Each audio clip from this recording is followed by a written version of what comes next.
Hello. Hello. ನಾನು ಅಷ್ಟ್ ಸಲ ಫೋನ್ ಮಾಡಿದ್ರು ಯಾಕೆ ನೀನ್ ಪಿಕ್ ಮಾಡ್ಲಿಲ್ವಲ್ಲ? ನಂಗೆ ಏನ್ ಮೋಸ ಮಾಡ್ಬೇಕು ಅಂತ ಮಾಡಿದ್ಯಾ ನೀನು? ಸ್ವಲ್ಪ ಬಿಸಿ ಇದ್ನಮ್ಮ. ಬಿಸಿ ಇರ್ತೀಯ? ನಂಗೆ ನನ್ ಬಿಟ್ಟು ಬೇರೆ ಎಲ್ಲಾರ್ ಜೊತೆನೂ ಬಿಸಿ ಇರ್ತೀಯ ನೀನು. ನನ್ ಇಂಪಾರ್ಟೆಂಟೇ ಅಲ್ಲ, ನಿಂಗೆ ಯಾಕೆ ಹಿಂಗ್ ಮಾಡ್ತಿದ್ಯಾ ನೀನು? ಅಯ್ಯೋ ನಿಮ್ ಮೌನವಾಗಿರಮ್ಮ ಸಾಕು, ನನ್ಗ್ ತಲೆ ಕೆಡ್ಸ್ಬೇಡ. ಹಿಂಗೆಲ್ಲ ಮಾತಾಡ್ಬಿಡು ನೀನ್, ಏನೇನೋ ಡಬಲ್ ಡಬಲ್ ಮೀನಿಂಗ್ ಎಲ್ಲ.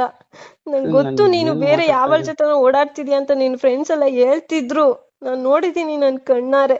ಅಯ್ಯೋ ನಾನ್ ಶಾಂತವಾಗಿರೋದು ನಿನ್ಗೆ ಇಷ್ಟ ಆಗಿಲ್ಲ ಅನ್ಸುತ್ತೆ, ಸುಮ್ನೆ ಮಾತಾಡ್ಬೇಡ.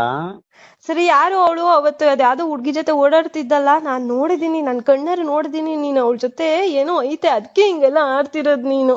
ಅಯ್ಯೋ ನಿನ್ ಕಣ್ಗೆ ಒಂದು ಫಸ್ಟ್ ಕನ್ನಡಕ ಕೊಡಿಸ್ತೀನಿ, ಸುಮ್ನೆ ಇರು. ಯಾವ್ದಾದ್ನ ನೋಡಿಕೊಂಡು ಏನೇನೋ ಅನ್ಬೇಡ ಸುಮ್ನೆ. ನಂಗ್ ಗೊತ್ತು, ನನ್ ಕನ್ನಡದಲ್ಲಿ ಹೇಳಿದ್ರೆ ನಿಂಗೆ ಅರ್ಥ ಆಗಲ್ಲ. ಇಂಗ್ಲಿಷ್ ಅಲ್ಲಿ ಏನಾರು ಮಾತಾಡ್ತಿದ್ದೀನಿ, ನಾನು ಕನ್ನಡದಲ್ಲಿ ತಾನೇ ಹೇಳ್ತಿದ್ದೀನಿ ನೀನಂದ್ರೆ ಇಷ್ಟ ಅಂತ. ಅಯ್ಯೋ ನಿನ್ ತಾಯ್ನಾಡು ಕನ್ನಡ ಅಂತ ಗೊತ್ತು, ನೀನ್ ಕನ್ನಡದಲ್ಲಿ ಮಾತಾಡ್ತಿದೆ ಅಂತ ಗೊತ್ತು. ಸುಮ್ನೆ ಇದ್ಬಿಡು. ಅದ್ ಸರಿ, ನಿಮ್ ಅವ್ವನ್ ಕೇಳ್ದ ಅಂತ ಹೇಳು, ನಾನು ಫಸ್ಟ್ ಮಾತಾಡ್ತೀನಿ. ಹ್ಮ್